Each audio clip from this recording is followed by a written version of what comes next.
Bonsoir, mes amis. I hope you're having a very good day today. I'm changing things around a little bit. So, this is something different for just recording of YouTube. Because I realize that my live streams behave differently than YouTube does. So, today we're going to be covering the system of water, the water system, specifically in America. You turn on your faucet and you go about your life, and everything is pretty cool. How often do you think about, whoa, water? I know some of us are like, I don't even enjoy drinking water. And I get you. I totally get you. But, it's very good to understand what system we have sometimes and where our resources come from and where our very awesome things come from, because one day it may not be there. And, a little bit of knowledge and knowing what goes on behind the scenes could be something that comes in later use. Knowledge is power, as Dr. Ben Carson says, and I think a little bit of it will really help us gain a better understanding and also help us arm ourselves for the future. Those are from my preppers.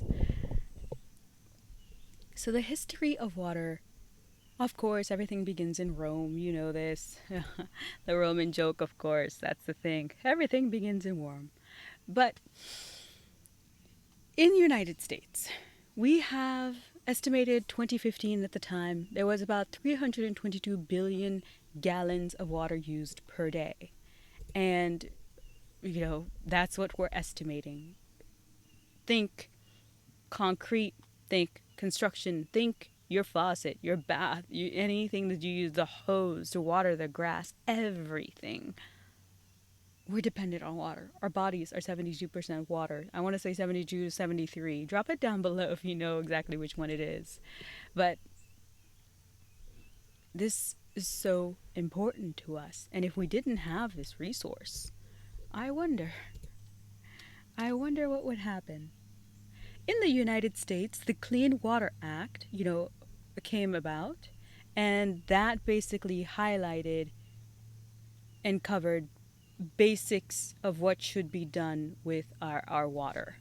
And, no pollutants. I know a lot of people are very passionate about the environment, and I agree with this one. Like, we should be aware of what's going into our water and certainly try not to pollute it, because that's where our drinking water comes from. We should take care of the environment because, A, we're all healthier when we do, and all of us use the same resource. All of us need water. So, yeah, our government did a pretty good job of making some things work. Let me give you a little bit of history into where we began and how things changed throughout America. So prior to 1970s, the federal government's role in water policy generally focused on the supply and distribution of water, flood protection, and river navigation. The Water Quality Act of 1948 aimed at providing standards for water quality, but left it to the states to set these standards. The act focused on maintaining efficient management of the surface waters. So those were thinking like rivers and ponds, aqueducts. We'll get more into some details.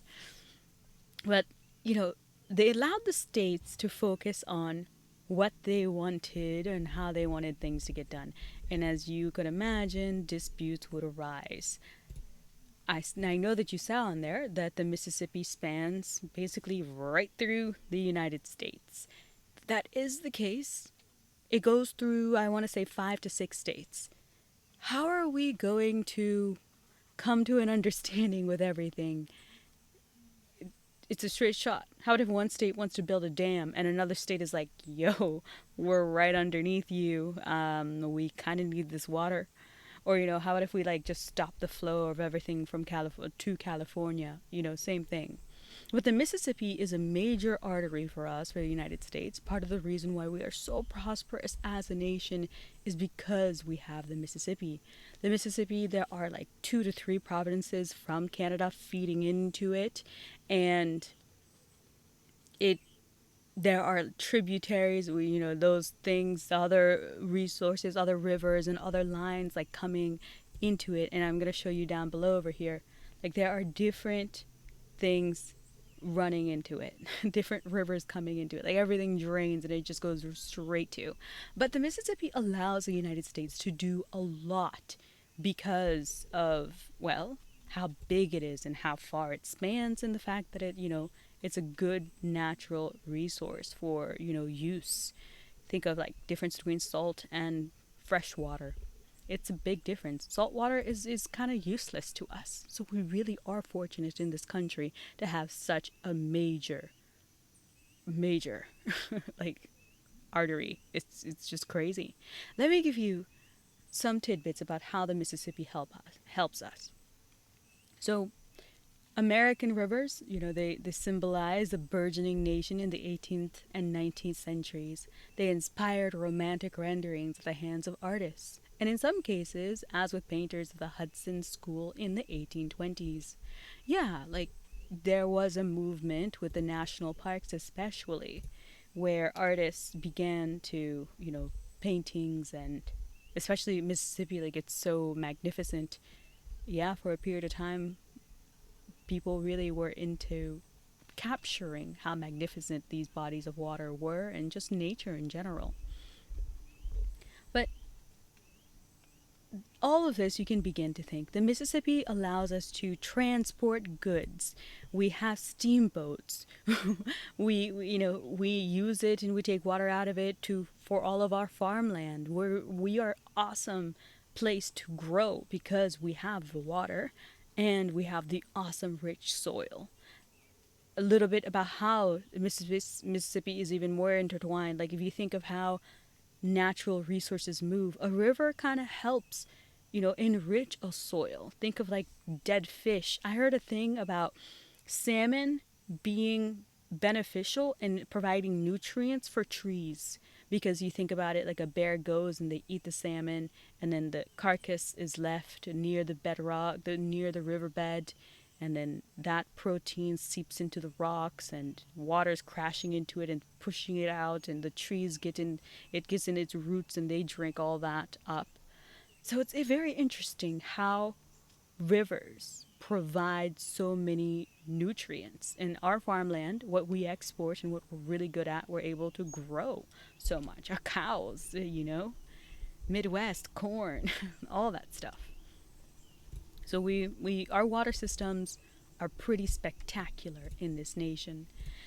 So we have reservoirs, we have lakes, and reservoirs are just artificial lakes. They are created and they're built by dams. They store large quantities of surface water, and they are able to hold a lot of rainfall from mountain snow melt as well when it is, when it all comes down after the winter has ended.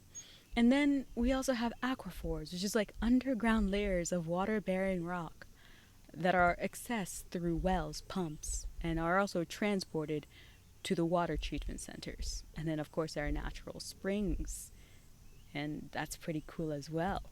But desalination, that's an interesting one. You can turn salt water into fresh water by removing the salt and minerals. It works for the coastal cities, but it is extremely, energy intensive and costly. That's what I mean. The difference between what kind of water you get. Think of those arid nations. Yeah, it really does make a big difference. But, I found it interesting to get to know what all is happening here, because all of our systems are connected as one. We are lucky that our government set it up, and like we said, the states, the disputes and stuff, we're lucky that our government was able to set it up there.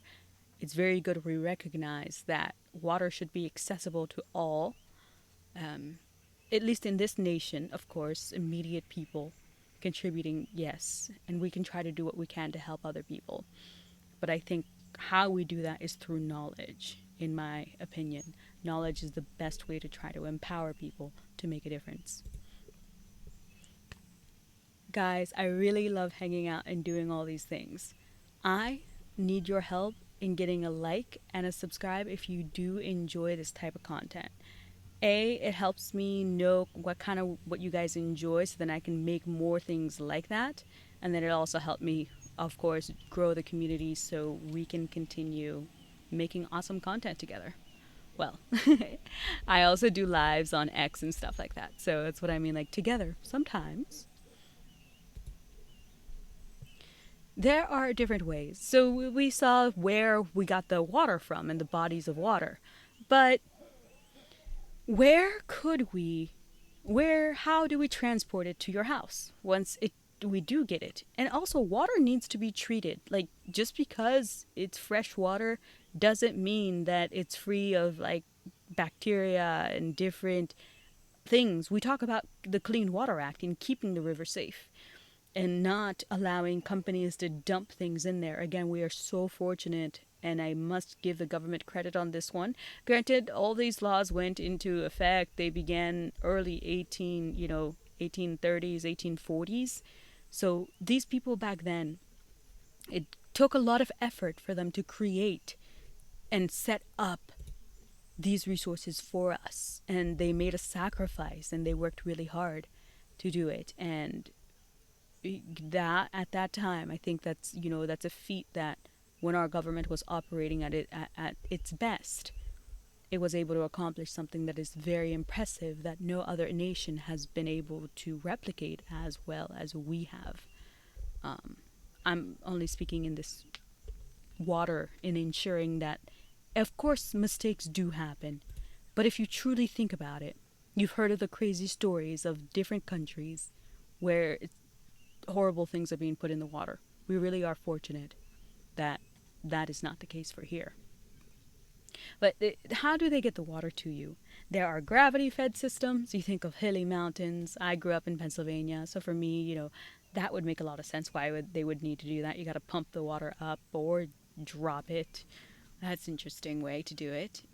Remember, cost efficient and also most reasonable way, because again, everybody's paying for this, so we got to think of different things for different reasons. And also temperature and atmosphere. It freezes in some states, and then other states it's just hot.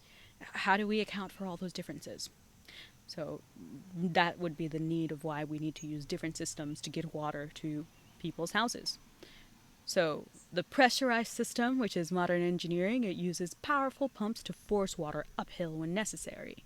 The gravity-fed system is like a gentle downhill slope to move water. This required engineers to build a long, elevated structures over valleys or a route. The aqueduct, was something. Well, that kind of was like that. And then, let us see. Water also helped us with the Industrial Revolution. Fun fact, prior to water being diverted and it being treated and and having the government having oversight and helping the states come to an understanding of what the proper thing to do, to ensure that everyone gets water, prior to water being diverted, the city was really made up of very, very little amount of people, a tiny, tiny amount of people. In 1790, it showed that the city dwellers represented less than 4% of the nation's population. Less than 4%.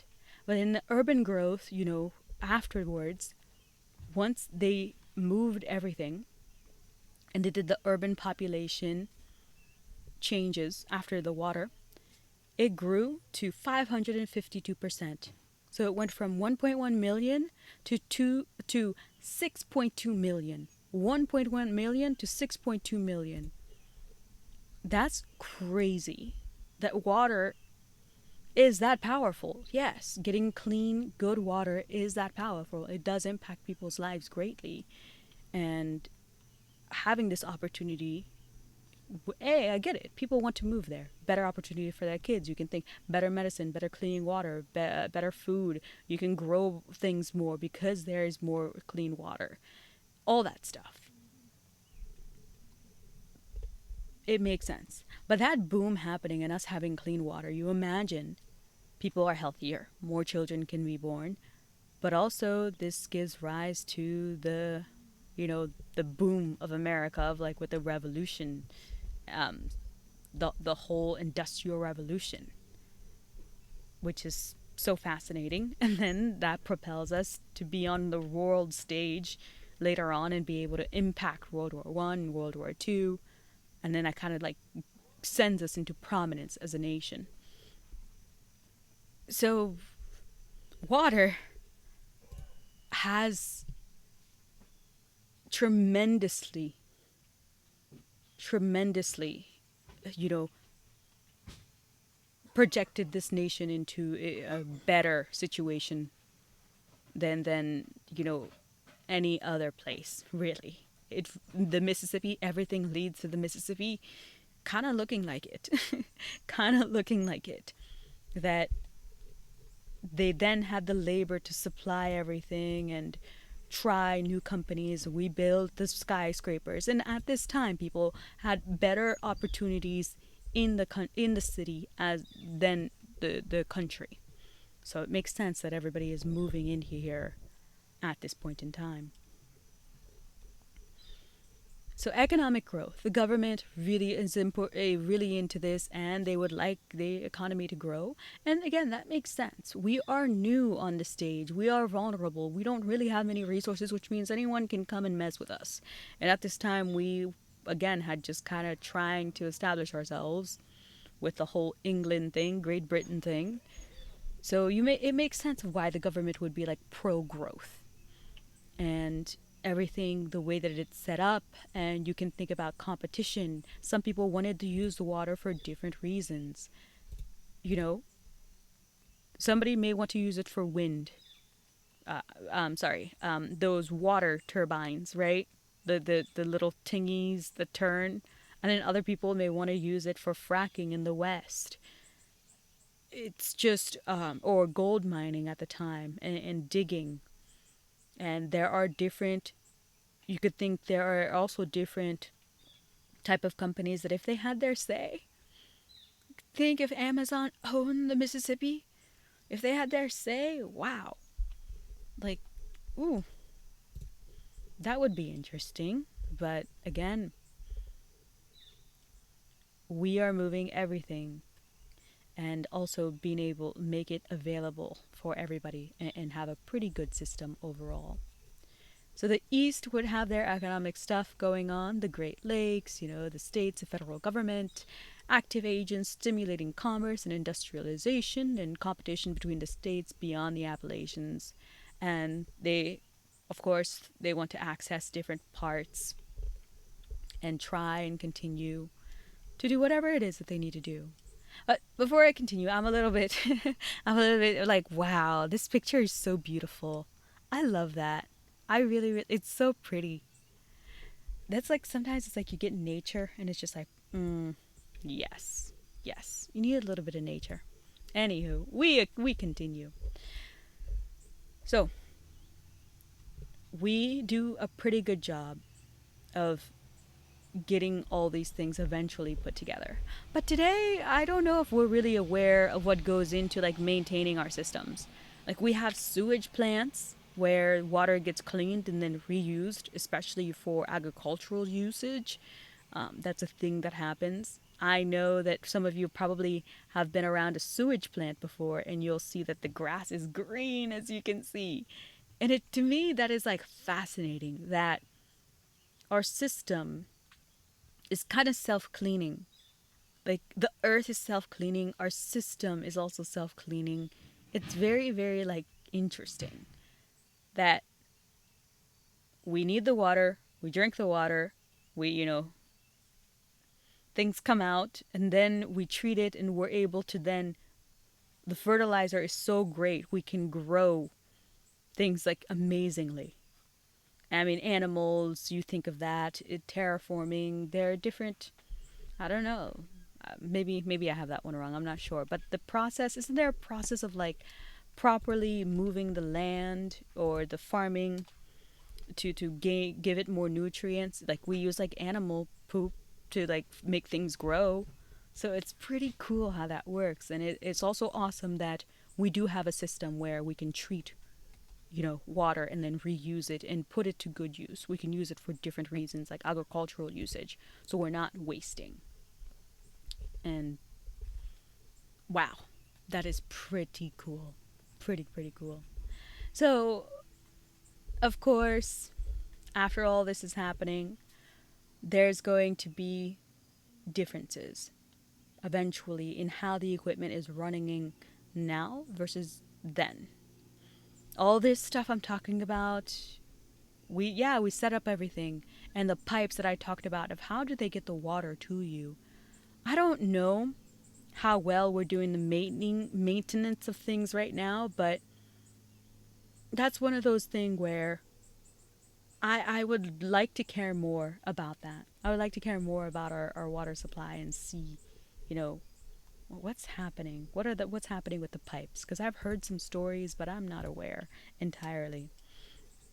For me though, I'm a little bit of a nomad, and I'm like thinking, okay, at the worst, prepare. Just prepare just in case. And if you have the knowledge and you know how our system works and how water gets to your house, you know, knowing what kind of person you are, you get a choice of then how you want to prepare. That's it. That's it. And for me, my long-term goal, I want to live off grid. I want to live off grid. I want to know how many of you want to live off grid, okay? Put it down below because this is what I'm feeling. This is what I'm feeling. I think we are really blessed. We are at an age where luckily we have technology, and it's so awesome that we now will be able to work remotely. And some of us, are fortunate. You gotta work hard, of course. All jobs are hard. But it is a fortunate thing that we have technology has come so far that like we can work remotely and be at one with nature again and return to a more natural way of living. I am grateful for everything in the city, and I like the urbanization. I like going to the grocery store and it just only takes me like 30 minutes. But at the same time, I miss, you know, just listening to the birds. I miss just looking at nature and going for a walk and hearing nothing. The noise pollution when you're out in nature, oh, it's so much different. It's so different. But combining all that together and understanding the water system and how that works, it makes one think if something were to snap in our system, in our water system, where would our water come from and how would we harvest it? Would we even know how to properly, disinfect that water? Because they have to treat that water. And little nuggets of information will arm you. And I enjoy learning about these things. So I'm kind of bringing people along with me for the ride. Thank you for hanging out with me, and I will see you next time.